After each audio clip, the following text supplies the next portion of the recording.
All this technology so fat guys can hear Rush Limbaugh.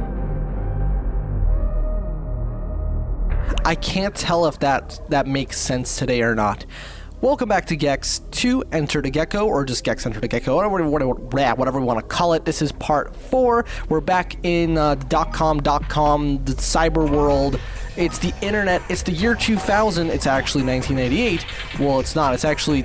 what year is it now? 25? Fuck me. I want it to be the year 2000 again, before I was born. Oh, you jump automatically just by touching that, as you can see. I didn't even pay attention to that. So we have to cross the data bus bridges. What does that mean? Well, I don't know. Just make it to a different part of the level, I guess. I really hope I do. Well, the good news is that I know where I went last time, so I have to make sure not to do that. As in, I'm just going to experiment around this area, see where I can go, because I feel that... Oh, you can actually climb on these things. As I said... the parts of the level you can climb onto don't always stick out super well. So it's easy for me to just kind of completely forget about the climbing mechanic to begin with. So you can climb on over here. So let's try and see where we can go. Oh, you dick. No, we're going back. Well, actually, we're already up here. Yeah, look at that. There's this. And I believe, you know what? I feel like this might be the alternate pathway I need to take in order to get to the area that will allow me to progress to the next, no. Not to the next stage, but you know what I mean, to the next, okay. I guess we're just gonna go back over here, and I just keep moving? Yeah, let's go through here. Maybe there's like some kind of, there's always like a branching path. There's always a fork in the road, a split, which allows me to reach the alternative area, right? Because right now, we're clearly not just scaling the top of the level like we did last time. We're not TikTok clocking the shit. What we're doing is we have to, well, as it says right here, cross the data bus bridges. Now, what does that actually mean in terms of gameplay? I don't really know. But what it does mean for me is that I'm not going to be taking the same path I took last time. So let's just keep moving through. Again, I'm actually really enjoying this game. I didn't expect that. I keep getting these, like, kind of shitty late 90s platformer vibes, but it's actually a good late 90s platformer. You know, like, this is a really well-made game. It's super polished, super playable, super snappy, runs well. It's well-designed enough. I get, for some reason, these, like, slight Sega Saturn vibes, which doesn't really make sense because I've increased the resolution to shit and I'm smoothing it and everything. I really should not be getting Sega Saturn vibes. I'm getting, like, Bug vibes. You remember Bug? It was like this weird Sega Saturn game that was supposed to be like the game for the Saturn, but it really wasn't. Estelle was really cool too. It's like this 2D platformer with gorgeous artwork. Unfortunately, they did this stupid thing the reverse Mega Man 2 did, where it's like the Japanese version is actually easier. And so for the playthrough, I was thinking of doing that and then putting the English subtitles or something. Just because I don't want to make the game arbitrarily more difficult. Because you know, whenever a game gets... whenever they take a game and they make it harder just for a specific market, you know it's not legitimately harder difficulty. It's just stupid. You know, it's just moronic game design decisions. Just for the arbitrary state of our game is more difficult. You know what I mean? You ass. I'm gonna fucking kill you now. Die. I wonder if I can... Yes, I can. Okay. I imagine this right here is the crossroad. This is like the split path, which'll... No. It's not the split path. Well, that's disappointing. Where do we go from here, then? We're gonna find out.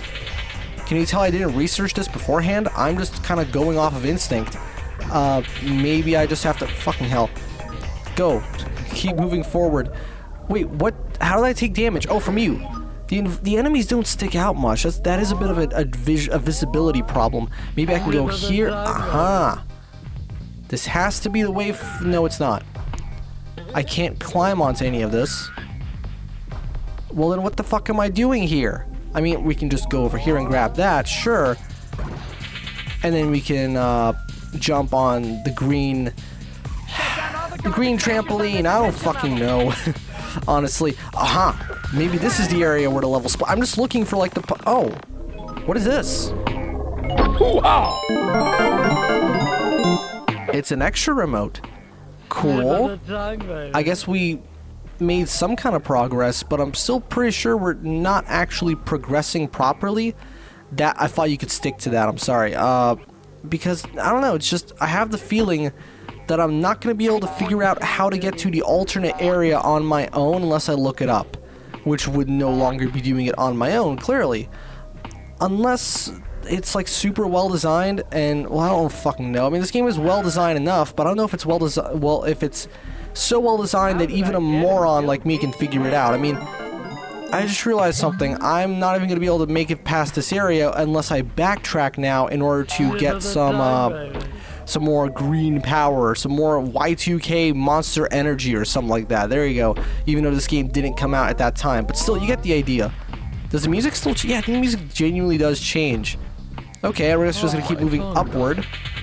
And we're listening to his funny comments because they're funny, except they're not really that funny. But that's okay. The collectibles have changed. That's still a really cool concept. So as you can see, this is where the level would typically end, right? But now, I have to go somewhere else. Thing is, oh, you can't even kill this bastard? So where is that somewhere else I have to go? Obviously not here. Okay, I guess we're just gonna find out where I'm supposed to go via just trial and error, because I don't... Okay, I'll cut to one... Hey, at least we found a secret little collectible, alright? But I'll cut to when I've actually, you know, found the next thing. So I guess all you need is just a little patience. Actually, yeah, I found it. It's in the starting area. So now we're gonna move on to a new location. How do I know it's new? Because it looks the same as the last one, but the color is a little bit different. Take my tail! Yes, death via tail, I think. Ooh, look at this. It's a slightly more difficult platforming challenge. That's actually really cool. The platformers are like almost impossible to see without the help of those orbs that damage you. So you have to follow it, but not too close. Oh, for fuck's sake. You have to follow it, but not too close. That's really good. And you actually have to utilize the...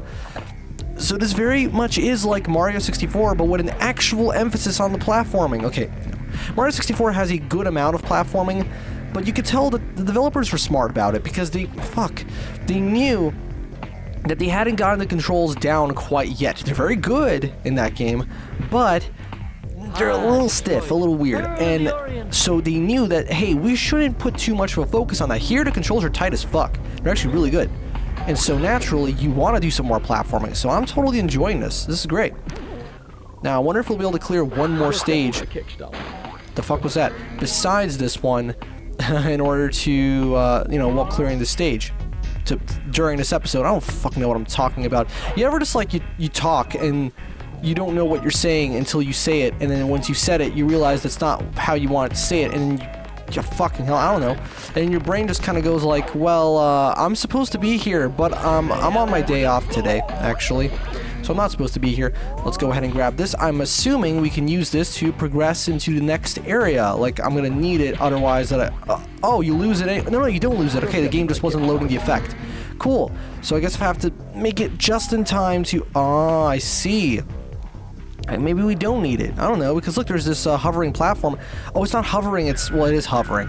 Oh my god, camera, fucking stand still. Fuck you. Okay, damn it, we're all the way back here now. Jump, flying kick of death. Oh, these levels are gonna get a little bit longer, aren't they? It's gonna result in these episodes becoming basically just one level adventures, which, to be fair, it's not the end of the world or anything. Interesting how they actually Oh, I think they only have this here so that I can then go back if I needed to. I imagine. I'm trying to justify that in my head because otherwise it just feels like unnecessary design. Oh, you asshole. No, I'm not fucking letting that happen again. I'm just gonna wait until the platform comes back around, have the camera not screw me over. No, why does it keep doing that? I mean, I know why, because I keep falling off. The thing is, I don't really get that great of an angle when I jump. Look at that. It's like I feel like I'm gonna make it, but then I don't make it. Made it. Alright, great. And now save right there so you don't have to make that jump ever again. Except now I don't know what to do. What was the point of that? Maybe I'm supposed to pick this up. And once I've picked it up, I can then activate something else? I don't actually know. Maybe I'm supposed to step on this thing while I'm glowy. And then it triggers something. Wow, could this happen? No, but look, because I'm stepping on it right now while I'm glowy. Well, what do I do about this then? Maybe I have to look over in this direction and then it'll reveal itself to me. Jump into this thing. No. What do I do about this area of the game? I don't know what to do. And I know this is probably like super obvious, and the problem is, it's not so obvious if the game doesn't do a good job making it obvious to you, because it's like, well, okay, clearly there's some stuff over there I have to get to. How would I go about getting there, considering that this platform doesn't do shit? Do I maybe... Oh! Did you see that? So when I attack, it did... Oh, that's cool!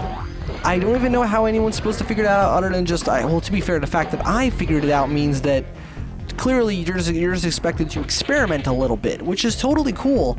And now we're finally in the area which the game showed during the little flyby at the start, which means that we're genuinely making real video game related progress, which is super rare here, because typically I'm used to playing games where I basically don't know what I'm doing for 90% of the time, and then eventually figure it out like right at the end, and by then it's too late and the game has lost its purpose, if that makes sense. What is this? Outtakes from Deep Space Nine? What is Deep Space Nine? I need to call Mark from Classic Game Room or something. Like, I need to know what the fuck are these references. They're obviously references to things that I should be aware of, but I'm obviously not. It doesn't matter. We finally got this thing. We're out of here because this area has been 100% completed. Yes, it is tail time indeed. And we're about halfway through the episode, which means we got plenty of time to look at some other stuff. What's that stuff we're going to look at? Well, I'm curious to find out. Yeah, I know. Shut up. Ooh. Is this a new boss? I'm guessing this is a new boss. Pork. Mushu pork. Okay. Cool. I would much rather... You know what? I do want to find out what we're going to be doing in here again. Because it's the same location, but it's obviously new. Run the Axe Gauntlet. Okay. Let's do the first one and actually pay attention. I'm paying attention. Okay. Remember that. Reminds me of Halloween at Rip Taylor's. I don't know who that is. So, now I know what to do. Ooh, you can glue yourself to this. Well, can I go around? Yes, I can. This kind of reminds me of Rayman. This was actually before Rayman 2. That's interesting. Anyway, so, I'm assuming this first mission, based on what we just saw, is just going to be a linear platforming romp. See, that's cool. I enjoy the fact that this game is a good mix between the two, and understands its strengths, because this is a very solid platforming game. I wonder if I can go this way as well. I can. I imagine this would be the way to go, because it's red, which means scary, and it's like the gauntlet, right? Run the Axe Gauntlet. I bet they would put it in the red area, right? Or maybe they wouldn't. Oh, shit. Okay, that breaks. I've heard that before. Somewhere, and I don't know where it's from. I'm assuming this will kill me? No, it's just Mario 64 lavas my ass, but I actually got some invincibility frames, so that's nice. I feel like this isn't the right way. I don't know why. It's like there's something telling me that if I haven't... Yeah, okay, let's actually go back. Let's try the other path. I do like how you can just backtrack. Nothing locked behind you. Maybe this is the axe trial. Right? It's gotta be. There is this... Okay. This game could do with a little bit of signpostage. Just, you know, telling me exactly where I'm... Not exactly, but what I mean is just put some signs that just say, just outright, like, hey, this is the axe area, this is the whatever area. I don't think it's necessary for it to point you in whatever direction you have to specifically go for your mission in question. I think the game should leave it up to you to figure out what the mission is that you're doing and what would be most relevant to completing that mission. But sometimes it is a little annoying having to like figure this stuff out on your own, just kind of, you know, basically going through the level blind, hoping that you've picked the right path of the many, well, it's not that many paths, honestly. This is not an open-ended, open-world platformer. This isn't Sonic Frontiers. This is literally just, like, you get, like, two... Oh! That's an axe. Okay, I must be on the right track then. I found an axe. So now we just gotta find the trial. I'm guessing that's how this works. So at this point, we probably are on the right path. So we're just gonna keep moving through the stage. Oh. No, I wanted the pit there and the pendulum I there. don't think I'm supposed to be able to get that. It's one of those one of those developer tricks where they put an extra life in a place that's unobtainable just to make you die more. No, I'm not doing that. The stage is narrowing down. Yeah, okay, I'm definitely on the right. Yep, this is it. See, it's a good thing I decided to second guess myself because my instincts are always wrong. And that's a fact. So whenever you feel like you're telling yourself something, well, you should, because your instincts are probably right. Ha! he gets bonked when that happens. That's really funny. And now we're going to move on to one more level, and then, actually, come to think of it, wait, let me do some math in my head. Yes. I'm trying to combine the total lengths of the parts that I've recorded, because I'm recording in multiple parts, because again, you probably witnessed me get totally lost in the last level, so I wasn't recording the entire thing. Anyway, let's check out the, defeat the deadly dragon. So it's gonna be like a mini boss, I'm assuming, because it's not like a main boss. This game has dedicated boss levels. Okay, we got a cannon and a dragon. And some pretty cool music. I'm looking for a man called Scaramanga. No clue. Okay. Last time we went over that way, so this time we're gonna go this way. Oh my god, is that a fucking racist caricature? Holy shit, wait. Oh, this game came out in 1998. Okay, let's be careful with this. I'm assuming I have to step on the right switches, and then the game's gonna be like, okay, Simon Says, right? Right? Or do you just kill the... Oh, you just killed the ninjas. What's the point of those switches, then? They look like buttons. Are they just decorations? I guess it's the... Oh, they spawn the ninjas. Okay, die. I'm going to spam the attack button in front of your face, and I will win the level. There you go. So I'm assuming the dragon's gonna be somewhere over here.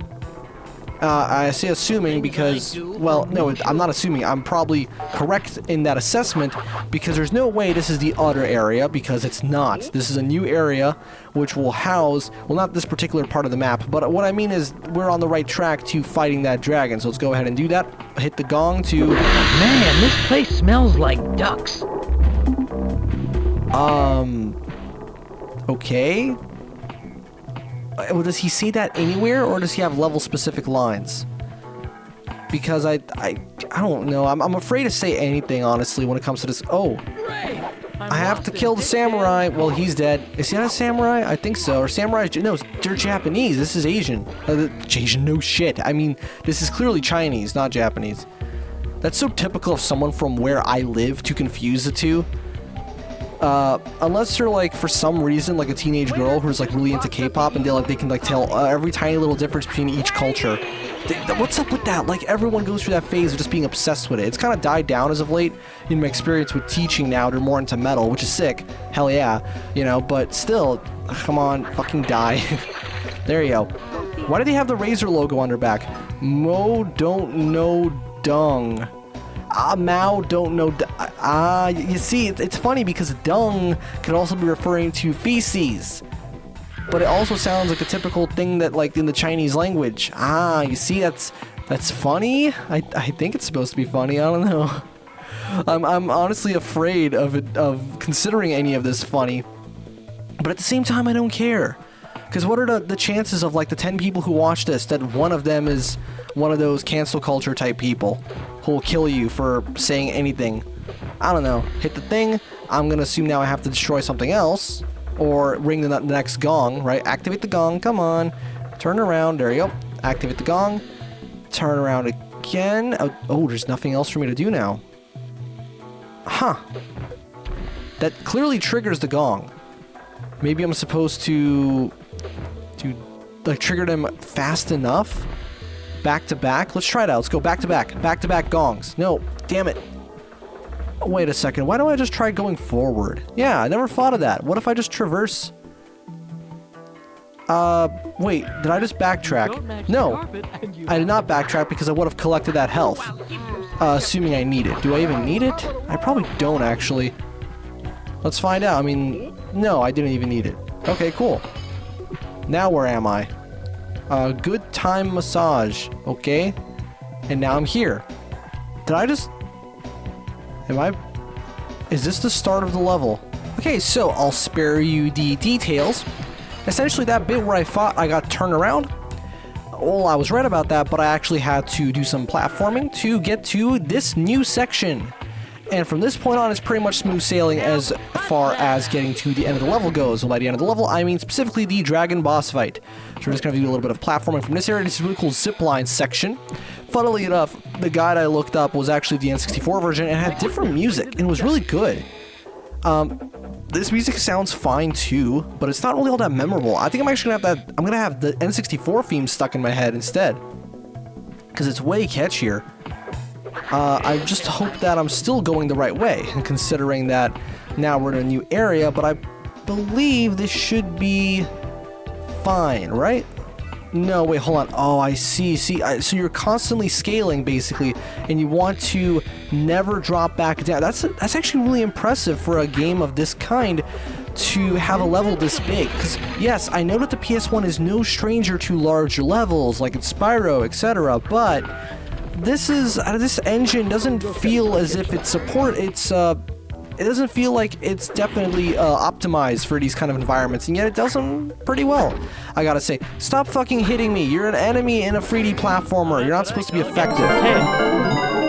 It's tail time. That's gonna be a fun segue. Oh, we're collecting the yin-yang symbol. Speaking of which, I was gonna use that for the thumbnail of a series that's probably never gonna happen, and that's a Cold Shadow. What was it? Basically, it's this Donald Duck game with really, really well done sprite work and beautiful music. But the game itself is honestly not amazing. I played a bit of the Super Nintendo version, and there's also a Genesis version. They're basically the same. And I can't really say I would ever do... Like, I made the thumbnail, sure, but I don't think I'll ever end up actually doing a series on that game, to be perfectly honest with you. There's a lot of games I'll have, like, the thumbnail ready, but I'm never actually gonna Gex? Okay, I guess not. We're gonna go somewhere else then. Yeah, a lot of games that I've got the thumbnail ready, but they're never actually gonna become a series. Just full disclosure, you know what I mean? In fact, this game I wasn't even sure if I wanted to do, but you know what? It's pretty damn fun, so I can't really say I don't want to do it necessarily, because clearly I'm doing it. I'm on part 4, and I'm having a pretty good time. I just gotta figure out what to do. I mean, I already know what to do. What am I talking about? It's just, you gotta climb this anti-gravity segment, and, oh, wait, come on, I know he can make it on there. It's just the game being janky. Oh, wait a second. No, there's no point in him getting on there. I guess it's just a matter of me... Oh, wait, I know what I have to do. I have to climb onto the other side, right? Like this? No? Then what's the point of this area? No. Oh, I do like how his body kind of leans in with the... Oh, I see. I see what I have to do now. I have to, well, basically, do that. Just... Wow, okay, that's actually not that hard to do at all. Turn around. Well, actually, you don't have to. You don't even have to turn around. Why don't I just sit here and avoid his projectiles and shoot whenever he comes around? You know, you don't really. I mean, like, yeah, I could try and track him, but there's no point. I could just wait until he comes back around to the other side because he's just moving in a perfectly circular fashion, isn't he? He is. He just has a totally predictable trajectory. I just gotta lead my shots like it's Serious Sam when I'm fighting the wearables, like this, and boom. He's taking damage. I'm assuming. I hope he's taking damage. I mean, it's better not be one of those stupid-ass, you looks like you're damaging him, but you're not actually damaging him type boss fights, because you know how much I fucking hate those. Like, they just don't... They're just anti-game design. You know, ever heard of anti-art? There's such a thing as anti-game design, you know? No. Okay, I think I am genuinely doing a decent amount of damage to him. I can just do this. Yeah, I could... Oh, for fuck's sake, I took some damage. Wait a second. Was that a stock Doom sound effect? Well, by that I mean just mean... Because Doom uses a lot of stock sound effects. Was that a stock sound effect that also happened to be in Doom? I heard something. I heard, like, this weird cackling, like, laughing type sound. And it sounded so Doom. You know, because, you know, Doom uses a lot of those kind of sounds. Oh, that's amazing. And the fun thing is, because that game was so fucking popular, like, calling it popular is the understatement of the decade. Wow, I love how his face doesn't even render properly. Everyone just associates those particular sounds with Doom. So you're never gonna hear them as anything else other than Doom sounds. Like the jumping... No, the sound that plays whenever you try and, like, interact with something. That's just... It's actually been used in several games, but we all just think of it as the Doom guy interact sound. You know the one I'm talking about. Or even, like, the Quake jump sound or something like the Quake 2 jump sound. And I'm assuming now we are, yep, oh, that's a giant Gecko statue. That looks really cool. It's tail time! It's tail time. I wish you could say something a little more substantial for when I end my episodes, you ass. Doesn't matter. I actually like Gex as a character. I think he's pretty cool. Again, I really like his design. And, yeah, that's actually it. And he's, again, is one of those character designs that actually works better in-game than he does as a CG model. And that's cool by me. So I'm going to see you guys next time in part 5 of Gex Enter the Gecko. We're going to be probably, well, actually, I think we're done with this area completely. We're going to be doing something else in whatever, oh, probably in the spooky area again, and then going back to somewhere else to try and make some more progress. So see you guys in part 5 of Gex Enter the Gecko.